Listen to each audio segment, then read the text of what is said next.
First quarter ng Golden State Warriors at ang Portland Trail Blazers, naging mabilis ang execution ng Portland dito, mabilis at mahigpit yung kanilang depensa. Dahil dyan nahirapan ng Golden State Warriors na makapasok ng kanilang field goal ng idol. Andrew Wiggins, Davis, Jonathan Kuminga, Draymond Green and Stephen Curry, yan ho ang kanilang starting lineup. Nahirapan ng Golden State Warriors, subalit sa pagpasok nila Buddy Hield, Gary Payton, paunti-unti na silang nakapuntos mga idol at nakasabay na rin sa wakas sa pagpuntos ni Gary Payton at sinundan pa ng tres ni Buddy Hield. Nako, nakahabol na talaga itong Golden State Warriors at tuluyang nakalamang na sa pagpasok naman ng second quarter.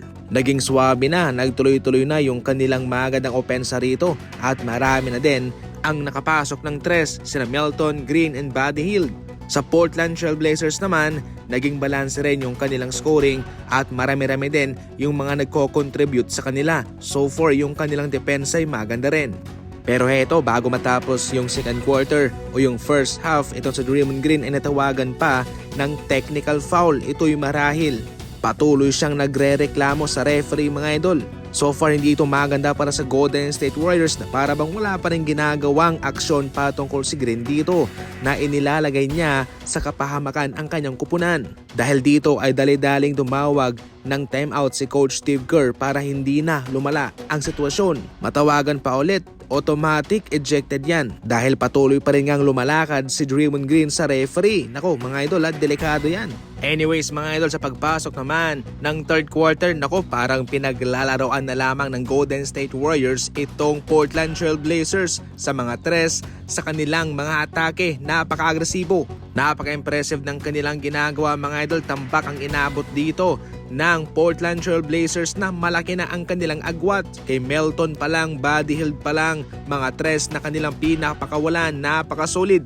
Sa pagpasok ng fourth quarter, mas lumobo pa ang kalamangan ng Golden State Warriors at mga bangkuna ang ipinasok. Grabe itong si Trayce Jackson-Davis naghalimaw.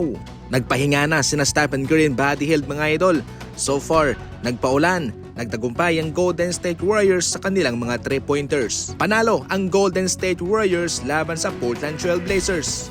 Tinalo ng Orlando Magic ang Miami Heat sa kanilang season opener mga idol. Itong si Jimmy Butler nagkaroon ng off night, 3 puntos lamang siya, 1 out of 8 sa field, 5 assist, 4 na rebounds sa loob yan ng 26 minutos. Sabi ko nga sa ating preview, ibang Orlando Magic to. Ang kanilang panalo ay pinangunahan ni Banchero na mayroong 33 points, 11 rebounds and 3 assists.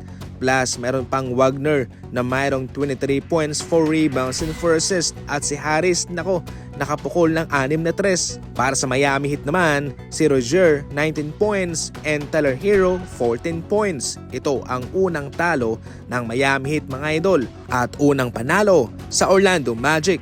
Siyempre, itong Bucks panalo rin sa kanilang practice game laban sa Sixers na walang Joel Embiid and Paul George. Itong si Lillard, big time game. 30 points, 9 rebounds and 6 assists, samantalang si Giannis 25 points and 14 rebounds. Para sa Sixers mga idol, Maxey 25 points and Aubrey Jr. 21 points. So far ito isang magandang panimula sa Milwaukee Bucks at masamang balita naman sa Sixers kung saan medyo matatagalan bago makabalik ang kanilang star players.